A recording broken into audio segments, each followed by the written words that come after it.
Hola, buenos días. Pues sí, este es el canal del escritor, sus fantasmas, los libros y la noche. Y hoy quería hablar de un libro en el que estoy trabajando. Estoy trabajando en un libro que se llama Escritores en la batalla, un siglo de letras y espadas. Ya pueden imaginar qué siglo estamos hablando, el siglo XVII, el famoso siglo de oro español, donde se dieron cita, pues bueno, en unos pocos años, la mejor literatura en castellano de todos los tiempos. Y bueno, y el libro consiste en saber por qué esa literatura resulta que está escrita por soldados, por grandísimos soldados que han participado en 1000 batallas a lo largo de Flandes. Eran hombres de los tercios, hombres del Levante, que eran los hombres más duros, según contaban, porque claro, había que embarcar en una galera, había que entrar al abordaje o había que tomar fortalezas en las costas, que no era nada fácil, sobre todo teniendo enfrente a un imperio como era el Imperio Otomano de entonces.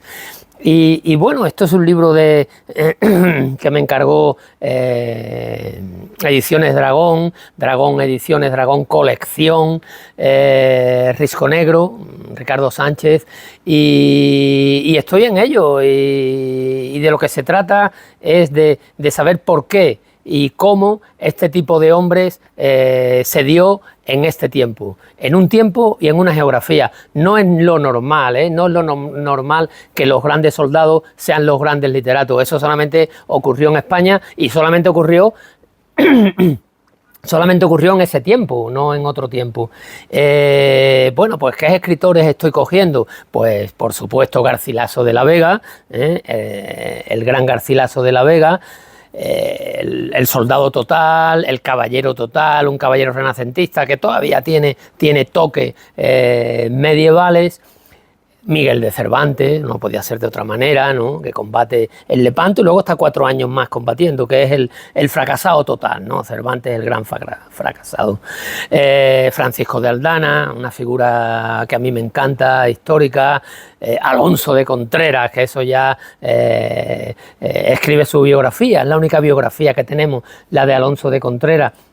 Y ahora mismo estoy con Miguel de Cervantes y la verdad es que me estoy llevando muchas sorpresas, porque yo siempre pensé, por ejemplo, que Cervantes andaba como soldado aventajado en el esquife, mandando a 12 hombres, una especie de sargento, ¿no? Sargento mayor, y nada más.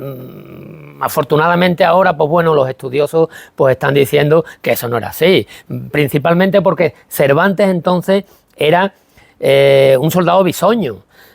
Bisoño viene de la palabra bisogno en Italia, que significa necesidad, necesito, ¿no? Porque cuando llegaban los soldados españoles, iban en barco hasta Nápoles normalmente, pues llegaban con necesidad de todo. Entonces lo primero que hablaban era de necesito, ¿no? Bisoño, necesito, y entonces le llamaban bisoño. También viene porque aparecía en las listas de los tercios de los que se necesitaban. Bueno, pero Cervantes era un soldado bisoño y es imposible que estuviera combatiendo en el esquife, porque en la galera el esquife es una zona alta y si se pierde el esquife, casi con toda seguridad se pierde la galera, porque es una barca que va en zona alta y desde ahí intentan evitar los abordajes, sobre todo con tiros de arcabuz, con piñas incendiarias, con alquitrán hirviendo, y bueno, Cervantes pudo estar ahí, pero si estaba ahí era como servidor de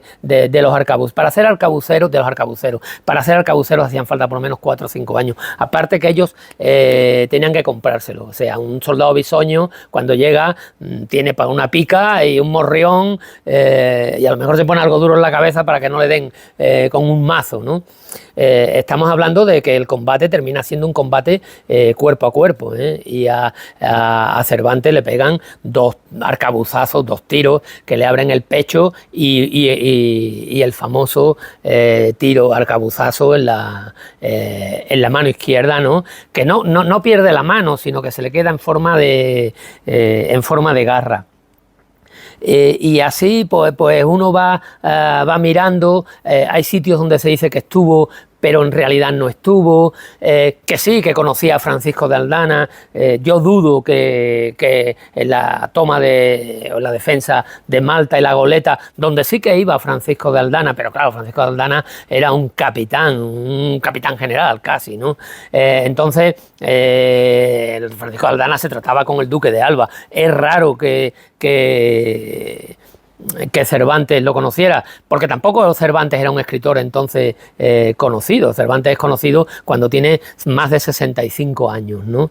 De hecho, las novelas ejemplares la publica con el famoso prólogo 3 años antes de su muerte. La segunda edición del Quijote es de 1615, cuando él muere en 1616. O sea que bueno, los que escribimos y ya somos talluditos, tenemos esperanzas en que podamos hacer una obra un poco decente.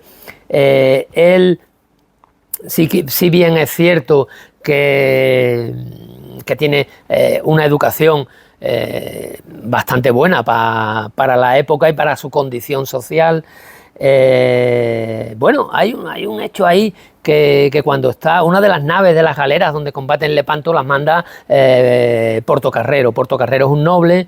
¿Y por qué hablo de esto? Porque bueno, me sorprendió que el apellido Portocarrero estuviera muy enlazado con Cervantes, porque los dos hijos de este hombre que va en la galera, mandando la galera con Cervantes,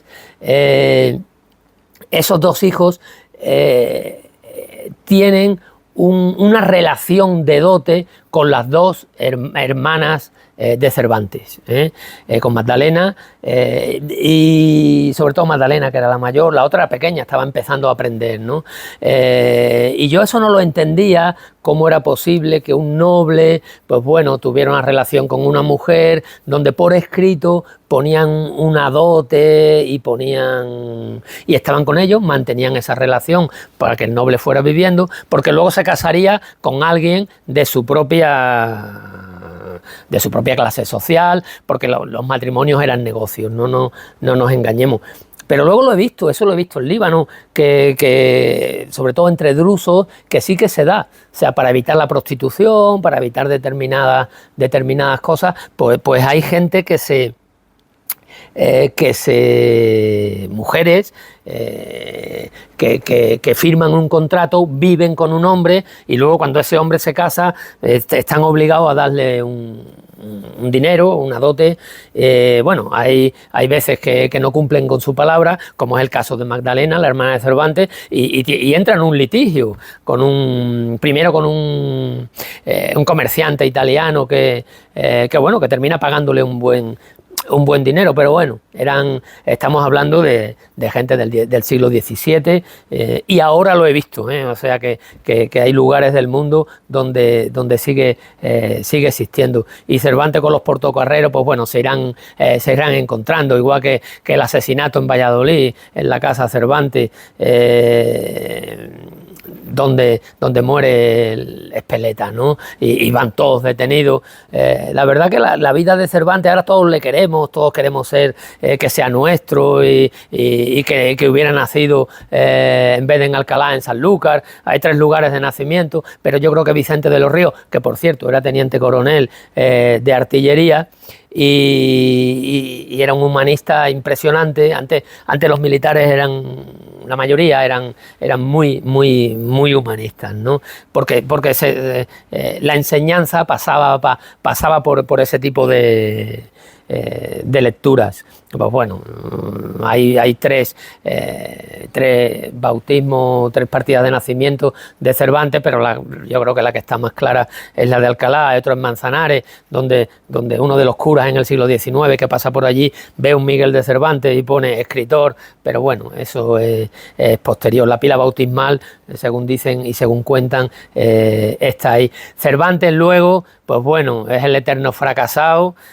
Pide 1000 cosas, pide ir a las Indias, se lo deniegan, pide un tercio, se lo deniegan, pide un puesto de funcionario, se lo deniegan, intenta hacer carrera en las letras y bueno, en el teatro ya está el Fénix de los Ingenios, ya está Lope de Vega, que también trataremos en este libro porque también tiene su parte en guerrera. si no se demuestra lo contrario. Y sí que Cervantes, pues bueno, lleva la vida que lleva. Pero bueno, no sabemos, yo creo que no sabemos casi nada. Las informaciones de los informes de Argel, la información de Argel es una información que saca él.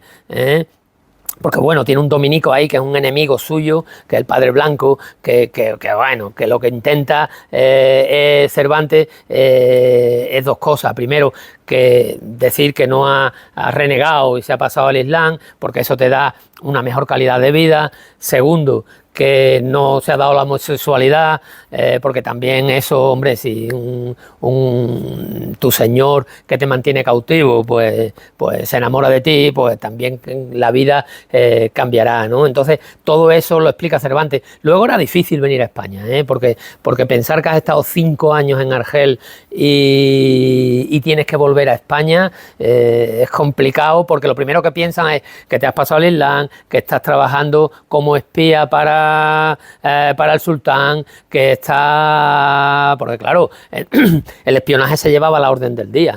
El mismísimo Francisco de Aldana estuvo 2 meses vestido de comerciante judío para saber cómo eran las defensas de las costas del Rif y del sultán Abd el-Malik, ¿no? Que luego, a pesar del informe que da, bueno, el rey Sebastián no le hace mucho caso y se van al desastre, ¿no? Él dice que dónde van, que están muy bien pertrechados, que las tropas del sultán va a ser difícil vencerlas, que tiene más de 60.000 hombres y que luego tiene unas fortificaciones que no son cualquier cosa, ¿no? Que eran bastante mejores porque eran zonas duras, es decir, las zonas de frontera pues están preparados con hombres de frontera. Y eso hay que tenerlo en cuenta, ¿eh? Cuando deja de haber hombres de frontera, pues la situación se torna complicada. A todos nos gusta ponernos a leer, a todos nos gusta la música, a todos nos gusta tal, pero cuando se le da la espalda, eso lo dice Emilio García Gómez, el gran traductor del Collar de la Paloma, cuando habla del califato de Córdoba, de las caídas de los grandes imperios, y habla de Roma, el califato, habla de todos, que los grandes imperios siempre caen por lo mismo, y siempre caen porque le dan la espalda, los ciudadanos le dan la espalda a dos cosas fundamentales. Una es el campo, porque claro, es duro trabajar en el campo, es mejor ir al supermercado y ver que cojo el filete perfectamente limpio y no tengo que andar con sangres, con cuchillos ensangrentados. Y el otro es la espalda al ejército, es decir, vamos a procurar que otros nos defiendan porque coño, no vamos a ir a la guerra a morir allí como tal, ¿no? Pues Emilio García Gómez, al quien yo tengo en un altar, lo comenta así, ¿no? Y eso va ocurriendo a medida que, entre comillas, nos civilizamos. Bueno, incluso ahora que hay tantos medios técnicos, tantas bombas teleguiadas y tantas tal, al final, pues bueno, hay que poner los pies en la tierra, hay que entrar en las casas de la gente, hay que conocerlas, hay que conocer los idiomas, hay que saber cómo son, hay que saber quién es amigo, quién es enemigo, hay que saber, porque si no va a pasar pues lo que ha pasado hasta ahora, ¿no? Que la última imagen 20 años después pues es un avión con gente subida en las alas corriendo porque vuelven los talibanes o vuelven los señores de la guerra en Libia o vuelven los sunitas a Siria o vuelven... esa situación no está muy controlada, pero bueno, volvemos a Cervantes porque si me lío cuento cosas que a lo mejor no debo de contar. Miguel de Cervantes está en Argel y yo siempre he pensado que una persona que va a Argel y está 5 años sin utilizar el castellano a un nivel de lectura o a un nivel de... pierde todo su vocabulario, un vocabulario que Miguel de Cervantes nunca perdió. Nunca perdió, es decir, Miguel de Cervantes tenía que ser una mente privilegiada, nunca fue a la universidad, porque claro, este tipo de gente pues siempre le pega una estocada a alguien, él le pega una estocada a un alarife del rey, un tal Miguel de Cervantes, pero bueno, Francisco Rico, Jean Canavallo, todos piensan que sí que era este Miguel de Cervantes, porque coincide que huye o se va con el cardenal Aquaviva, en el séquito del cardenal Aquaviva consigue meter la cabeza ahí y se va a Nápoles y a Roma. se va a Italia. Él pasa muchos años fuera de España, que es lo que hay que hacer también para tener otro tipo de visión, ¿no? La visión humanista que tiene Cervantes no la tiene, yo creo, que ningún escritor europeo ni de la época, y hablo de Shakespeare, por mucho que Harold Bloom insista que la construcción de lo humano, tiene un libro que se llama así, está por aquí, la construcción de lo humano lo hizo Shakespeare, Shakespeare no es comparable a Cervantes, ¿qué le vamos a hacer? No puede ser, ni en vida, ni por supuesto en obra. Es bueno, pero hombre, no todos podemos ser Maradona, pero sí Cervantes en Argel, yo creo que él tiene un puesto, una posición privilegiada. Y yo creo que la tiene, primero, porque, joder, hace 4 intentos de fuga y nunca lo empalan, ni le cortan, ni le sacan un ojo, ni le cortan una mano, que era lo que las penas normales. Que tuviera alguna relación homosexual, que él se empeña en negarla con testigos de allí y tal y cual. Aunque Blanco de Paz fuera su enemigo, el dominico, y dijera lo contrario.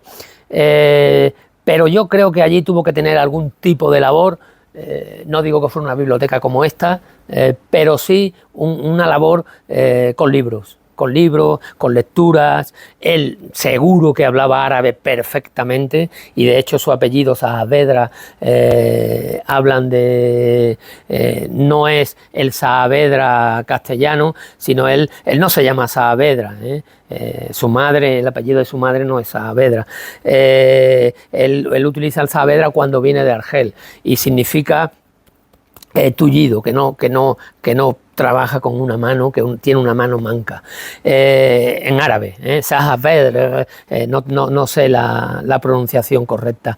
Pero bueno, hay estudios sobre esto. Lo bueno de estas cosas es que cada vez van sacando, se descubre en un archivo perdido, se descubre. Yo espero que en Argel se descubra algo algún día de Cervantes y no haya desaparecido todo lo que estuvo allí. Pero seguro que se dedicó a las traducciones, vamos, en mi opinión, y que siguió leyendo, siguió con sus lecturas, porque no sabemos qué tipo de lecturas hizo allí, pero yo creo que sí que hizo lecturas y que sí que estaba en un sitio donde alguien vio su talento. Eso era muy común en Grecia y Roma, cuando iban, uno de los principales botines de guerra eran a ver si podías enganchar a un Platón, a un Sócrates, o a un Herodoto en el combate y llevártelo para que le diera clase a tus hijos, ¿no? Había muchos esclavos que eran primeros espadas de la filosofía, y era una de los hechos de armas que los tenían perfectamente controlados, porque ya digo que el espionaje ha existido siempre, y también Cervantes tuvo un hecho, no se sabe si de espionaje o no, porque cuando vuelve intenta hacer algo bueno para la corte, para que lo recomienden, y le encargan un trabajito entre comillas en Orán. No se sabe lo que hizo allí, pero sí que estuvo en Orán, seguramente por su conocimiento del idioma, y porque una de las fugas fue a través de Orán, que bueno, que lo delataron, el famoso dominico lo delató, y a todos ellos. Y Cervantes, cuando organiza la fuga, lo hace con cabeza, me explico.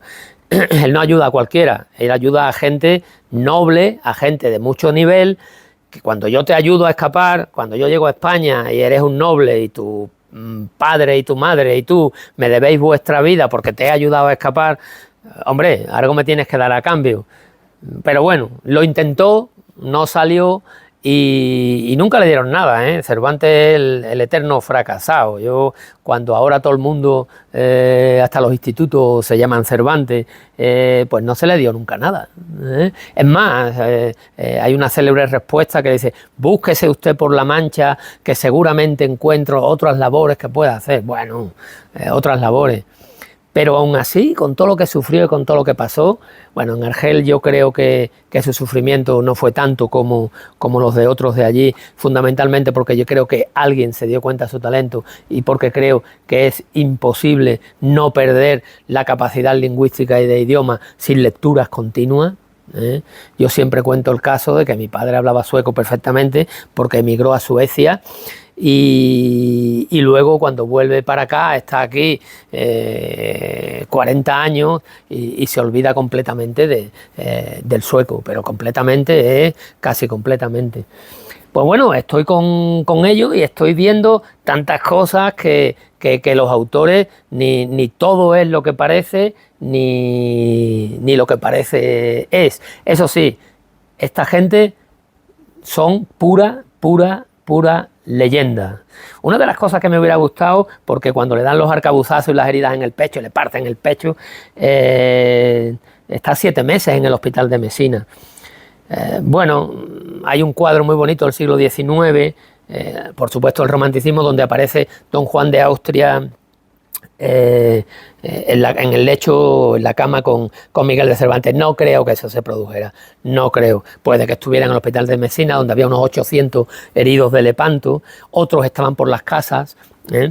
Dice, no, es que le dieron 30 escudos anuales para mantenimiento y tal. Sí, le dieron 30 escudos, pero eso es que se lo daban a todos, no solo a Cervantes.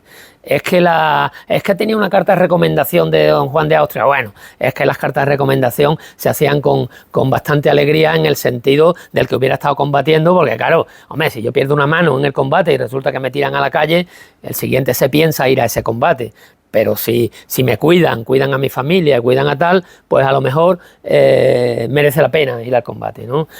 Tengan en cuenta, tenemos que tener en cuenta que este tipo de gente pues fueron auténticos guerreros, pero vivían de esto, vivían de esto.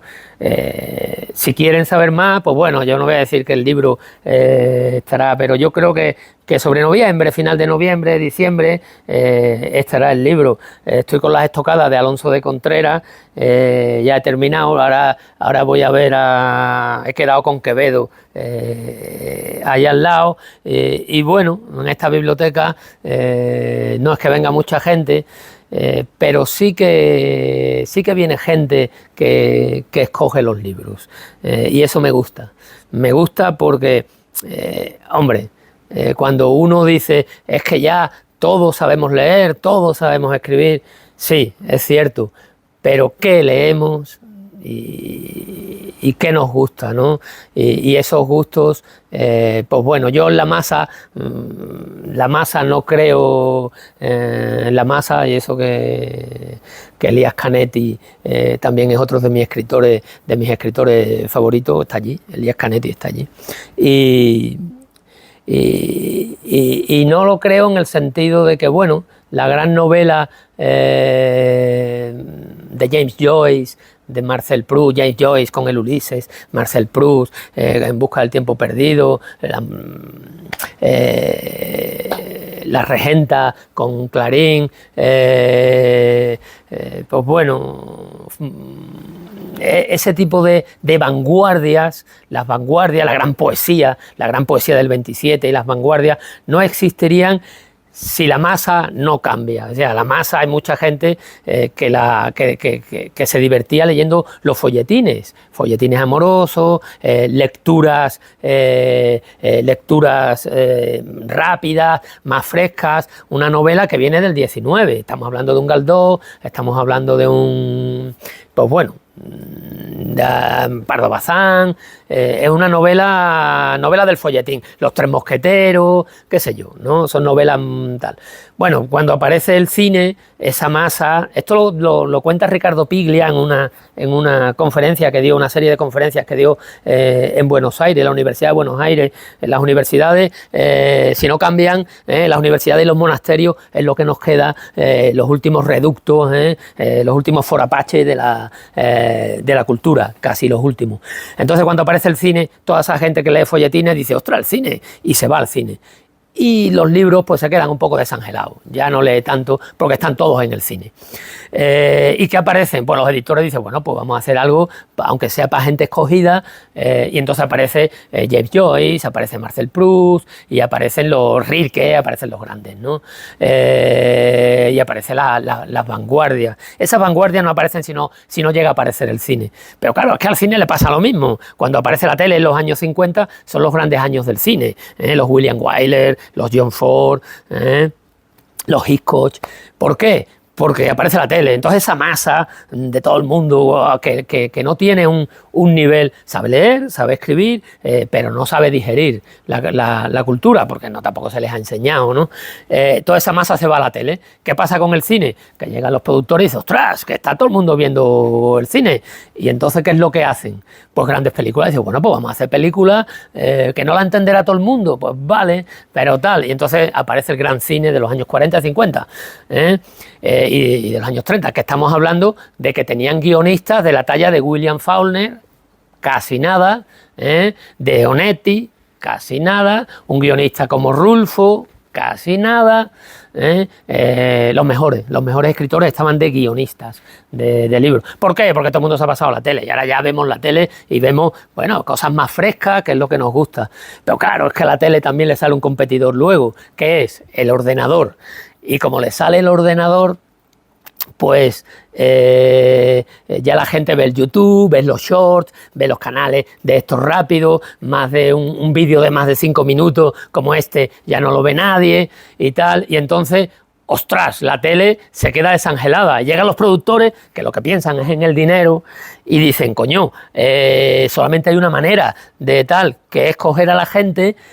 La masa está ahora pues viendo los shorts, viendo en YouTube, viendo el TikTok, viendo cosas frescas, cosas rápidas, que es lo que nos llena, ¿no? Lo que nos llena y lo que nos entretiene de una manera fácil, sin apenas esfuerzo. Por eso ahora las series de televisión están teniendo tanto tirón como en los años antiguos tenía el cine y como la gran novela. Yo no creo que vuelvan a darse todavía tiempos como por ejemplo Las Vanguardias o esas grandes novelas de principio de los años 20, de la posguerra, esas novelas de la posguerra, ese tipo de novelas se ha perdido, porque también se ha perdido el público, que en el año 68 la novela más leída sea Rayuela de Julio Cortázar, pues bueno, sorprende, ¿no? Porque ya nadie lee a Julio Cortázar, aunque en Argentina dicen que se sigue vendiendo unas 10.000 volúmenes al año de Rayuela, ¿no? Yo me imagino que es porque lo han hecho lectura obligatoria en los colegios y en los institutos y en las universidades. Y de eso se trata, ¿no? El arte al final busca su hueco siempre que pueda desembarazarse un poco del mercado, ¿no? El mercado, yo creo que ahora el mercado y la industria pues se están haciendo con otro tipo de literatura, que a veces no es literatura, o con otro tipo de arte, que a veces no es arte, ¿no? Yo siempre digo que bueno, que eso está bien, porque hay que modificarlo todo, pues para que nada cambie, ¿no? Una actitud muy gatopardesca, ¿no? Del gato pardo de Lampedusa, donde el marqués de Salinas pues ha perdido toda la riqueza pues, con la revolución de Garibaldi. Y bueno, ahora hay un alcalde que es comunista, que se dedica a la cría de cerdos, que se ha hecho con mucho dinero, pero bueno, la afición del alcalde también es casar a la hija pues con el descendiente del marqués de Salinas, y el marqués de Salinas se lo dice muy claro: no te preocupes, le dice al alcalde comunista, no te preocupes, tú ahora mismo tienes el poder, no hay ningún problema, pero pronto, cuando tu hija aprenda a lavarse, pues la casaremos con el descendiente y el heredero del marqués de Salinas, y se lo dice con esa frase, ¿no? Porque bueno, hay que modificarlo todo para que nada cambie. El gato pardo también lo tengo ahí, justo ahí detrás, está en la segunda línea, porque aquí hay una primera línea de libros y luego hay otra segunda, Y bueno, aquí a las 9 de la mañana solemos juntarnos 4 o 5 locos, a veces somos 6, 7, pero normal es 3 o 4 locos que hablamos de libros. Y cuando los libros pues se nos quedan cortos, pues hablamos un poquito de todo, ¿no? Y en eso estoy, en Escritores en la Batalla, un siglo de plumas, un siglo de letras y espadas. Y me está sorprendiendo este tipo de hombres, que alguna mujer hay, este tipo de hombres que cambió el castellano y cambió la literatura para siempre, ¿no? Y si hablamos de Garcilaso y su encuentro con Juan Boscán en Granada, con Navallero, que era el embajador, uno de los embajadores que tenían las tierras italianas, que les dice, nah, dejaros ya del arte menor, dejaros ya de los octosílabos y utilizad el soneto. Y bueno, utilizan el soneto, que al final para mí el soneto mejor escrito, lo escribe un hombre, y además escribe un soneto de amor, un hombre que normalmente, no digo que no haya sentido amor, seguro que sí, pero siempre ha sido un amor que nunca ha sido correspondido, que es Quevedo, cojo, miope, perdido, con 1000 taras físicas, y sin embargo escribe un soneto que yo creo que durará siempre. Nos olvidaremos de Quevedo y sus canciones y sus sonetos duran siempre, que es el que empieza con: cerrar podrá mis ojos la postrera sombra que me llevara el blanco día, y podrá cerrar esta alma mía ora su afán, ansioso lisonjera. Bueno, amor más allá de la muerte, y es Quevedo, nunca lo pensaría, porque Quevedo, pues bueno, entre matar gente en duelo, explicar el arte del mal, de la mala esgrima, porque el arte de la buena esgrima, él luchaba contra eso, también Quevedo lo tenemos, pero Quevedo no es un soldado al uso, Quevedo es un espía. Y veremos, y en ese libro recogeremos, pues bueno, su aventura en Venecia, a las órdenes del duque de Osuna. Y por hoy yo creo que ya me habéis aguantado bastante, y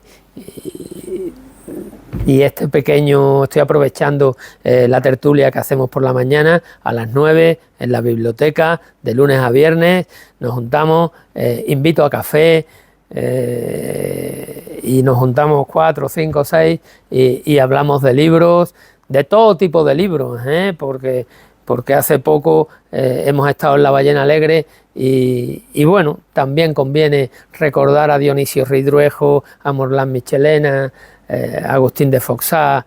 Todos tienen un sitio en la biblioteca, aunque en esta biblioteca ellos están muy, muy escondidos, y bueno, el tiempo dirá si la calidad literaria y sus biografías pues merece la pena que salgan a la luz. Como decía Oscar Wilde, de todos los biógrafos que pueden escribir tu biografía, seguramente será Judas el que escriba la tuya, ¿no? Y es cierto, al final, pues bueno, quien escribe nuestra biografía o la pagamos muy bien, y entonces será una biografía suave con nosotros, o la pagarán nuestros enemigos y entonces no será una biografía benévola con nosotros, que me estoy dando cuenta que muchos de ellos ni hicieron todo lo que se dice, hicieron más de lo que se dice, en algunos casos, en otros casos menos, pero bueno, uno no puede fiarse de los biógrafos, porque posiblemente será Judas el que escriba tu biografía.